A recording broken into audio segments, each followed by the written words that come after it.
Seperti inilah kondisi Jalan Lintas Timur Sumatera atau Jalan Lintas Timur Sumatera Indralaya menuju Kayu Agung dan Lampung yang terlihat lengang tanpa aktivitas masyarakat ataupun kendaraan dalam beberapa jam. Bahkan beberapa titik kemacetan yang ada di beberapa ruas Jalan Lintas Timur Indralaya lengang dalam beberapa jam. Kondisi yang sama juga terjadi pada Jalan Lintas Tengah Indralaya menuju Prabu Muli.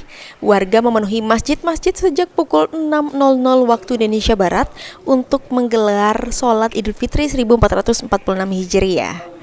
Aktivitas dan kondisi jalan ini kembali normal pasca sholat Idul Fitri 1446 Hijriah sekira pukul 8.30 waktu Indonesia Barat. Sebelumnya sempat terjadi kepadatan dan kemacetan kendaraan arus mudik di Jalan Lintas Timur Indralaya ini saat menjelang Idul Fitri 1446 Hijriah. Banyaknya aktivitas pergerakan masyarakat ramai jelang mudik dan lebaran, menyebabkan kepadatan arus lalu lintas di jalan arteri nasional ini padat dengan kendaraan. Ahmad Romawi, PAL TV.